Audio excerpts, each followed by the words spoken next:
चलो आज हम क्लास 10th की जो साइंस का सेकंड चैप्टर है ना, कौन है? Acid base salt. इसको हिंदी में क्या बोलते हैं?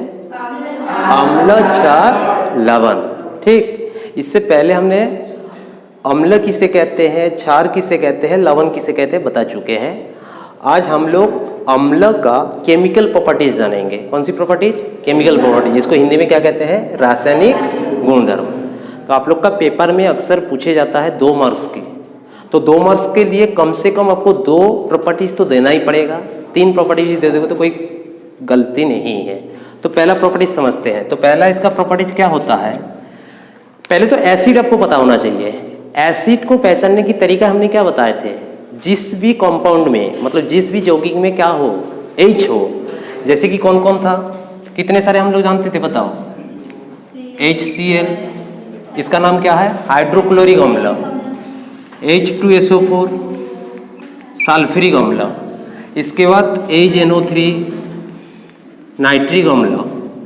क्यों? NO3 है नाइट्रिक, SO4 है सल्फेट, Cl है क्लोराइड। कल ही बता दिए थे।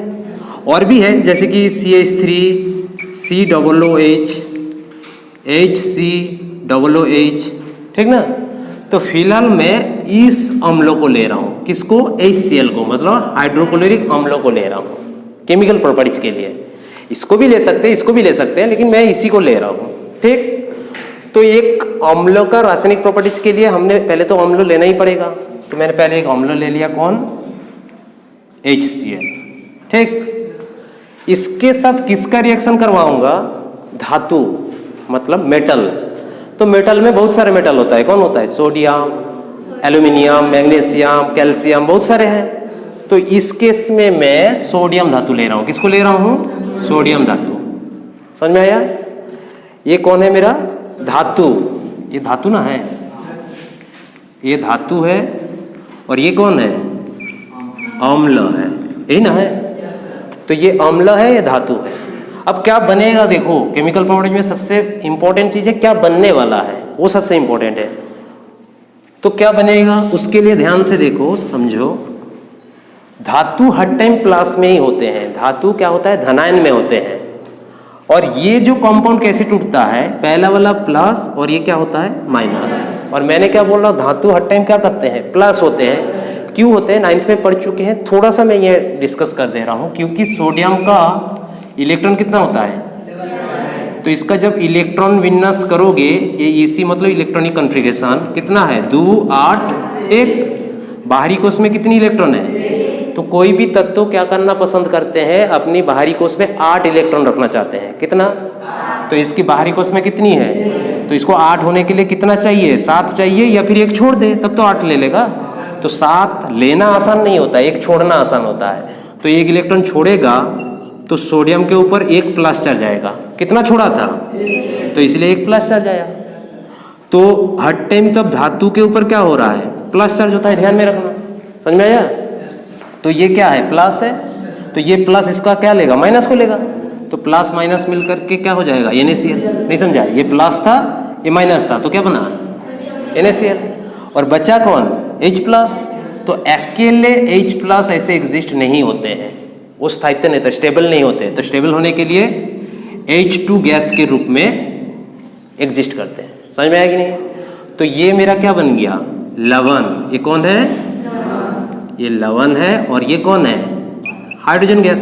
ये हाइड्रोजन गैस है। ये कौन है?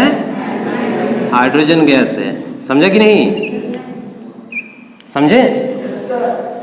तो देखो ध्यान से, केमिकल प्रॉपर्टीज में तब क्या लिखोगे? अम्ल प्लस क्या है? धातु मिलके क्या बनाया? लवण प्लस हाइड्रोजन गैस। तो कोई भी अम्ल किसी भी धातु के साथ अभिक्रिया करके हर टाइम क्या बनाएगा? लवण और हाइड्रोजन गैस। ये पहला केमिकल प्रॉपर्टीज। पहला केमिकल प्रॉपर्टीज समझ में आया कि नहीं सबको? पक्का ना? अब दूसरा केमिकल प्रॉपर्टीज लेते हैं अम्लों का। किसका केमिकल प्रॉपर्टीज दिखा रहे हो? एसिड का। एसिड का ही ना है। तो अम्ल तो हमारा रहेगा, HCl तो हमारा रहेगा ही। समझ रहे हो कि नहीं? समझ रहे हैं? अब खाली धातु लिए थे हम, आप क्या करते हैं? धातु का ऑक्साइड ले लेते हैं। क्या ले लेते हैं? धातु की ऑक्साइड। जैसे कि सोडियम धातु ऑक्सीजन के साथ रिएक्शन करके क्या बनाता है? Na2O, sodium oxide. क्यों? क्योंकि सोडियम की संयोजकता 1 है, ऑक्सीजन की 2 है, इसलिए Na2O बना। ठीक। अब कॉपर का ऑक्सीजन के साथ रिएक्शन होगा तो क्या बनेगा? Cu, copper oxide. अब यहाँ पे इसको भी ले सकते हो, इसको भी ले सकते हो। समझ में आ रहा है कि नहीं? बात समझ में आ रहा है? अब देखो, इस केस में जब सोडियम धातु लिए थे, हम इस केस में कॉपर ऑक्साइड लेते हैं, सोडियम ऑक्साइड नहीं ले रहे। ले सकते हो, कोई दिक्कत नहीं है, मैं कॉपर ऑक्साइड लेता हूं, तो प्लस क्या लिया? Copper oxide. ये समझ आया कि नहीं? कॉपर ऑक्साइड मतलब धातुव ऑक्साइड। ये कौन है? धातुव ऑक्साइड। और ये कौन है? अम्ल। ये हमारा अम्ल हुआ। ये कौन है? अम्ल या फिर एसिड। और ये कौन है? धातुव ऑक्साइड। ठीक ना? ये कौन है हमारा? धातुव ऑक्साइड, जिसको मेटल ऑक्साइड भी बोल सकते हो। क्लियर? अब बनेगा क्या वो ध्यान से देखो। पहले रिएक्शन करते हैं। रिएक्शन में क्या बताया मैंने? पहला क्या है? प्लस, ये क्या है? माइनस। धातु तो हर टाइम प्लस होते हैं, ये भी क्या होगा? माइनस। समझ में आ रहा है? आप इसका प्लस इसका माइनस को लेंगे तो क्या बनेगा? CuCl बनना चाहिए, लेकिन कॉपर की संयोजकता 2 होता है, क्लोरीन का 1 होता है, तो इसीलिए इसमें आ जाएंगे CuCl2। समझ में आया? जो क्लास 9th में आप लोग फार्मूला बनाना सीखे थे। आप यहाँ पे कौन बचा? H, और यहाँ पे कौन? ऑक्सीजन। लेकिन ऑक्सीजन की 2 संयोजकता होने की वजह से इसके पास 2 आ जाएंगे। ये क्या बन गया मेरा? जल। ये कौन है? लवण है, और ये जल है। समझ में आया कि नहीं? समझा? तो अम्ल प्लस धातुव ऑक्साइड हर टाइम क्या बना रहा है? लवण और जल। ये सेकंड प्रॉपर्टी। समझ में आ गया सबको? इसके बाद और एक लेते हैं धातु की कार्बोनेट के साथ। 2 प्रॉपर्टीज तो बता दिए हैं। तीसरा प्रॉपर्टीज, अम्ल तो लेंगे ही, तो अम्ल हम फिलहाल किसको लिए हैं? HCl को। समझे? आप देखो, पहला केस में किसको लिए थे? धातु लिए थे। दूसरे केस में धातु का ऑक्साइड लिए। अब तीसरे केस में धातु का कार्बोनेट ले रहा हूं। धातु का क्या लेंगे? कार्बोनेट। धातु का कार्बोनेट कैसे होता है थोड़ा समझ लो पहले। धातु का कार्बोनेट होगा, Na धातु है और कार्बोनेट जो है CO3 होता है। कार्बोनेट मतलब कौन है? कार्बोनेट की जो संयोजकता बोलो चाहे ऑक्सीकरण संख्या बोलो कितनी होती है? 2, -2, और इसका प्लस 2, तो यहाँ पे 2 आ जाएंगे। तो Na2CO3 कौन है? धातुव कार्बोनेट। ये कौन है? धातुव कार्बोनेट। और इसका नाम क्या है? Sodium carbonate. Na2CO3 का नाम क्या है? Sodium carbonate. तो मैं यहाँ पे वही लेने वाला हूँ। क्या लेने वाला हूँ? Na2CO3। समझ में आया? ये कौन है? धातुव कार्बोनेट। धातु का कार्बोनेट लवण। समझ रहे हो? और ये मेरा कौन है? अम्ल। ये अम्ल है। ये कौन है? अम्ल है। और ये धातु का कार्बोनेट, कार्बोनेट। समझे कि नहीं समझे? समझे? अब बनेगा क्या? ये सबसे इंपॉर्टेंट है। देखो, बनने के लिए ध्यान से देखना। पहला क्या होता है? ये वाली, इसमें भी ये प्लस ये माइनस। अब इसकी प्लस इसका माइनस को लेंगे तो क्या बनेगा? NaCl। अब इसका प्लस इसको लेंगे तो क्या बनना चाहिए? H2CO3। क्या बनता है? लेकिन आप लोग का बुक में आपको क्या मिलेगा? H2CO3 नहीं मिलके आपको मिलेगा जल और CO2। क्या मिलेगा? जल और CO2। ये आप लोग की बुक में मिलेगा। तो ये क्या बना? ये हमारा लवण, जल और ये कार्बन डाइऑक्साइड गैस। समझ रहे हैं ना? मैं शॉर्ट में लिख दिया कार्बन डाइऑक्साइड। तो देखो, 3 प्रॉपर्टीज को ध्यान में देखो। ये कैसे हो रहा है इसको बताऊंगा मैं। H2CO3 लिखने के बाद H2O + CO2 बोले थे ना, ये कैसे हो रहा है आप लोग जब थोड़ा हायर क्लास में जाओगे तभी जान जाओगे। कोई भी गैस, CO2 गैस है ना, जल में जब आता है तब वो अम्ल बना देते हैं। क्या बना देते हैं? अम्ल। H2CO3 अम्ल होता है। ये अम्ल वारिस जो होता है, क्योंकि वायु में हमारा CO2 गैस रहता है, जब बारिश होता है मतलब जल आते हैं, तो ये H2CO3 कार्बनिक अम्ल बन जाते हैं। इसीलिए जो हम लोग का जो ताजमहल है, ताजमहल में ये बारिश जब होंगे तो ताजमहल की जो पत्थर मार्बल्स है उसमें नुकसान पहुंचते हैं। और भी बनते हैं, अम्ल वर्ष में और सल्फर डाइऑक्साइड गैस में बनता है। तो इसीलिए कोई लिख दे H2CO3 तब भी सही है। मैं यहाँ पे H2CO3 लिखे थे ना, वो सही था। और इसको कोई खोल भी दे CO2 + H2 तब भी सही है चीज को। तो यहाँ पे क्या बन गया, लवण जल। तो तीनों प्रॉपर्टीज क्लियर हो गया। पहला प्रॉपर्टीज में क्या बोल रहा है, धातु अम्ल के साथ अभिक्रिया करके क्या बना रहा है, लवण और हाइड्रोजन गैस। ये हर टाइम बनेंगे, कोई भी धातु के साथ अम्ल रिएक्शन करेंगे तो यही चीज बनेगा।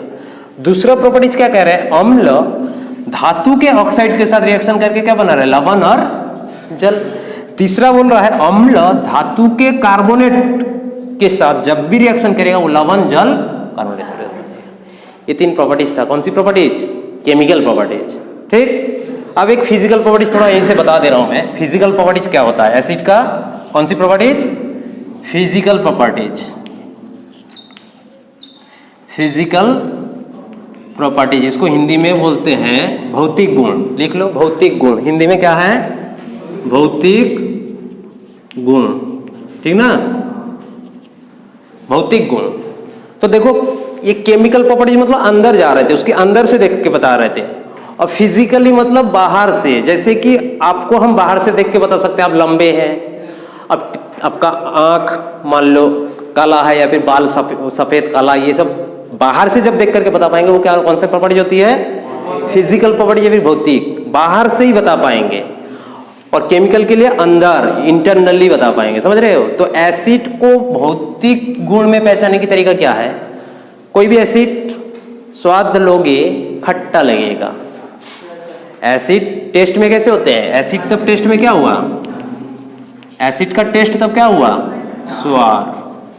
ठीक ना, ठीक कि नहीं समझा, तो खट्टा लगेगा, ये तो बाहर से ही हम बता दिए। दूसरा क्या होता है, एसिड लिटमस पेपर, एसिड का जो लिटमस पेपर होती है ना, लिटमस पेपर कितनी होती है उस दिन बताए थे मैंने, दो टाइप का होता है, एक रेड लिटमस और एक ब्लू लिटमस। तो एसिड ब्लू लिटमस को, कौन सी भी लिटमस को, ब्लू लिटमस को, ब्लू लिटमस को क्या करने वाले हैं, ब्लू लिटमस को रेड में कन्वर्ट करेगा, रेड बना देते हैं। क्या बोला समझा, एसिड खट्टे होते हैं, एसिड जो है नीला लिटमस को लाल कर देते हैं, तो बाहर से हमको पता चल जाएगा, ये इसकी भौतिक गुण है। हाँ, यहाँ पे जो टेस्ट किस किस को कर पाओगे, जो नेचर से मिलेगा, जो नेचर से मतलब प्राकृतिक से जो एसिड मिलता है वही एसिड को हम स्वाद के द्वारा बता सकते हैं। जैसे कि इमली हो गया, उसमें टेटेरिक, कौन सी अम्ल रहता है, टेटेरिक। जो दही खाते हैं हम लोग वो भी खट्टापन लगता है, उसमें लैक्टिक, उसमें कौन से रहते हैं, लैक्टिक अम्ल रहते हैं, समझ रहे हो। एप्पल भी खाते हैं, कभी कभी खट्टा लगता है, उसमें मैलिक अम्ल रहते हैं, कौन सा, मैलिक एसिड बोलते हैं, समझ रहे हो। नींबू भी जो हम लोग खाते हैं वो भी खट्टा लगते हैं, उसमें साइट्रिक अम्ल कौन सा रहते हैं, नींबू में साइट्रिक, एप्पल में मैलिक, इमली या फिर हाँ इमली में कौन सा है, टर्टरिक, समझ में आ रहा है।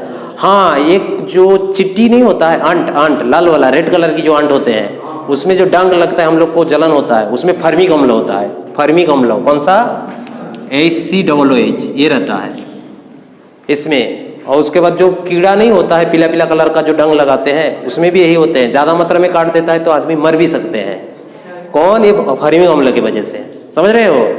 तो ये सब अम्लों को, जैसे इमली हम चिक के बता सकते हैं, नींबू वगैरह चिक के बता सकते हैं, लेकिन ये अम्लों को आप चिक के नहीं बता पाओगे। कौन सा, HCl को, H2SO4 को, HNO3 को, ये सब अम्लों को आप टेस्ट के द्वारा नहीं बता पाओगे। ये सब टेस्ट करने जाओगे अभी खुद ही टेस्ट हो जाओगे, मतलब अभी चले जाओगे, समझ रहे, ये इतना खतरनाक है ये लोग।